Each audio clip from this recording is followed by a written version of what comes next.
G'day people, welcome back to another Flax Fishing Adventures. Today we're just going to run through how to set up a fishing rod. Got a rod here, pretty basic sort of a rod, 2-piece, nothing too fancy. It's a Hyper by Daiwa, 2.29 metres, cast weight 7 to 28 grams, line weight 5 to 9 kilos. I've got my reel here, I'll just show you how I'm going to set it all up. Couple of little things I like to do a bit different. Got a little tiny bit of fishing line there, just a loop, just with a uni knot either end. I like to put them just underneath my reels, attach my hooks and stuff to that, and it's not banging around on the actual reel or the guides or anything like that. So it just keeps everything away from any critical components. Slide that onto the rod first, just from the butt end. Place it where the reel's going to go. Slip my reel into position and tighten it up. Pretty basic, pretty self-explanatory. Most people get that part, no worries at all. This is a bit where some people get a bit confused about how to attach the line to their reel. Now, to join the line onto the reel. The simplest way I've come up with is to just make a loop knot that'll bite back on itself on the reel. It'll never spin, it'll never slip, nothing too fancy. Got some 15-pound braid here. I'm just going to run a little bit of 50-pound off the back of that, but that is the original loop knot that it was held to the reel with. You can see it's not frayed or damaged in any way. I just want to put a little bit more line on that reel.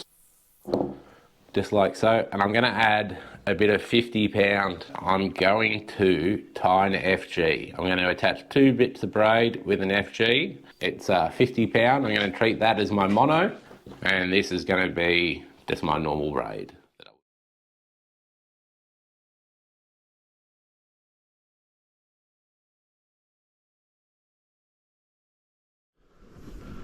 Roughly got about 350 to 400 mil worth of loop there.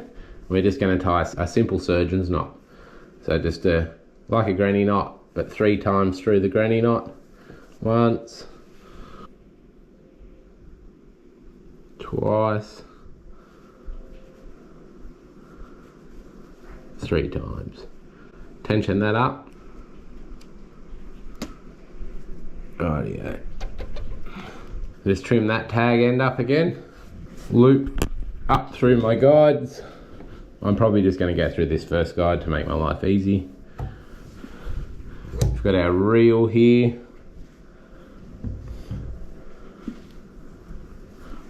Put our hand through our loop, pull it through. We've got like a slip knot sort of thing. Make another circle, make another circle. Now we got three circles there that'll all bite on itself. Now what you want, when you put it onto this reel, the reel is going to spin this way. So you want that loop facing towards the way it's going to spin. If you get it wrong here, you'll know straight away because it'll slip. We'll just slip that straight over there, pull down,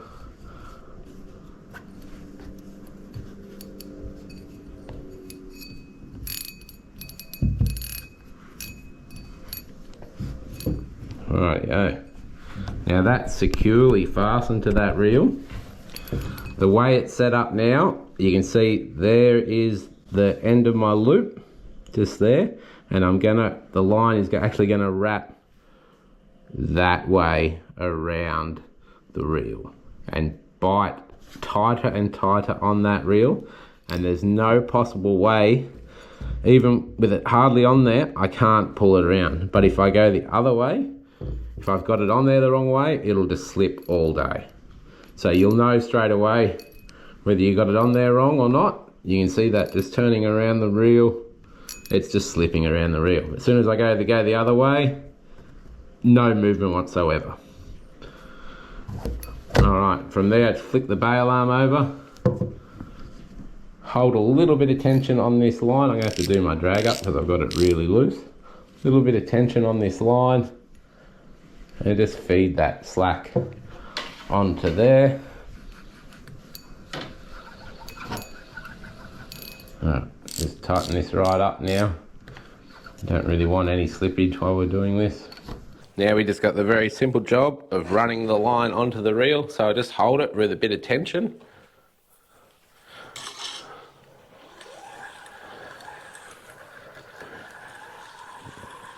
I've actually got the line on an old overhead reel down underneath the table, and I've just got the drag backed right off, so I've got the tension from the drag on the other reel tensioning the line for me.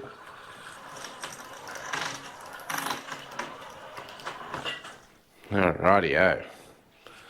So that's all the line off that back onto there. When you fill these spools up, you don't want to take it past that little lip there. So there's a little 45-degree edge. You don't want it to come up on that 45-degree edge. That'll just cause you wind knots and all sorts of stuff when you cast, and you'll get big clumps of line coming off as you're casting. Mono on here from my previous rig that I had going. I've just got this leader attached with another FG. I'm just going to run that up through my guides.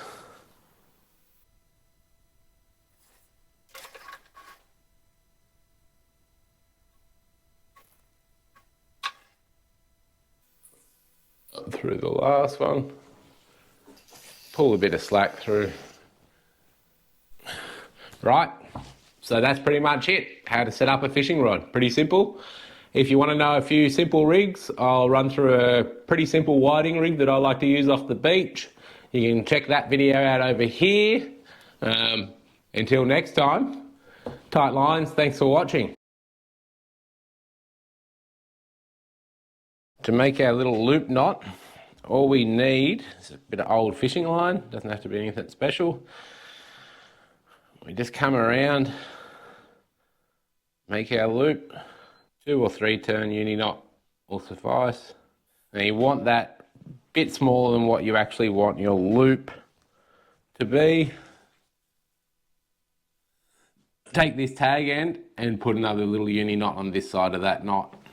So I'll just do that now. Come around. I'm just holding, got the little loop and then the big loop. I'm just going to wrap around and go through that little loop 3 times. 1, 3 times. Pull that tight, and then we just simply nip that up. Pull back on the loop. There's our little ring made up. That's what I just slipped straight over the rod. That's a little bit big. I would normally like them about the size of a 20-cent coin or a 50-cent coin. Right, yeah, so I got that hanging off the table just for a bit of tension on there. It's my thicker line. I'm going to place it over the top of the lighter, the 15-pound braid, and just pinch it. Roll it once up towards the top, under towards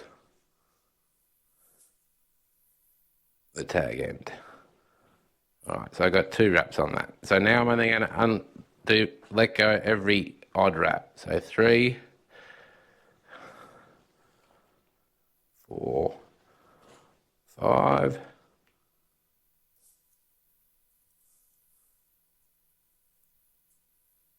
If I hold it a little bit off this side, it should lay my wraps nice. We go 6, 7,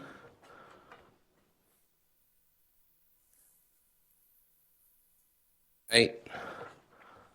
Oh God, I'm making them. 9.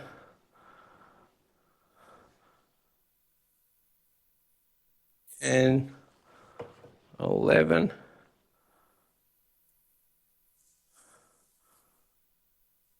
12, 13,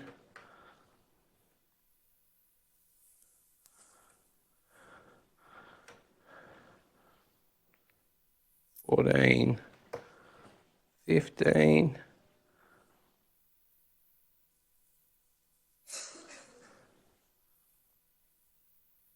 16, 17, one more, 18. Rightio. So there's all our wraps done. Now, this tag end, lay our main line up along our thicker, what would be our mono. what would be our mono, and then we're going to take this tag end and just throw it over both lines loosely, still pinching our wraps, and pull it back underneath. I'm going to take this tag end again and go over both lines and then pull it back in, so we've made like a granny knot. And we're just going to run that tag end around 5 to 6 times through that same granny knot loop. 2,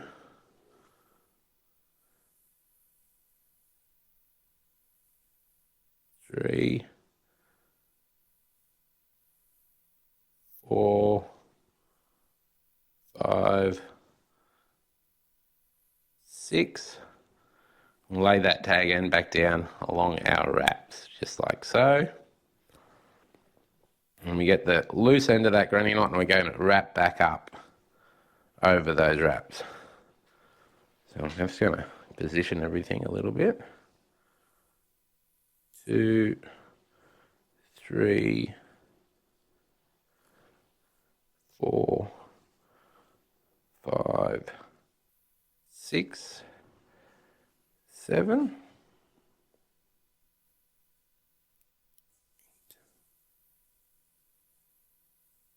Oh yeah. Then I'm just going to pull that tag end back through. Pull that back down, cinch that all up tight, and wet it up a little bit.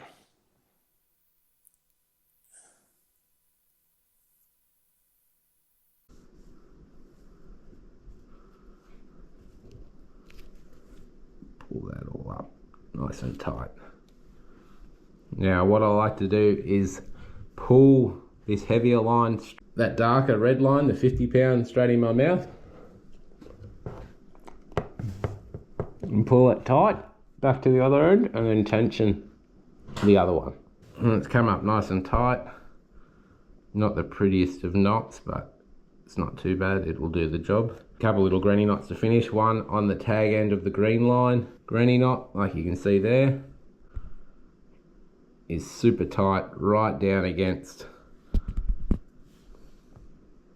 that FG knot. I will repeat, this is, you don't have to do this bit, I just do this for a bit of extra security, and I need to put a bit of extra backing line on my reel, so I'm adding a little bit underneath just to give me a little bit more cast distance with it. So we've got one granny knot there, we'll trim that up. Going to put a granny knot just on the top of that other knot, so if it does slip at all, it won't slip off the end. Yeah, that's not quite where I would have liked it. I definitely would have liked it a bit closer to my FG knot, but that will do. It won't make no difference. It'll be buried under all the other line. It'll never affect you.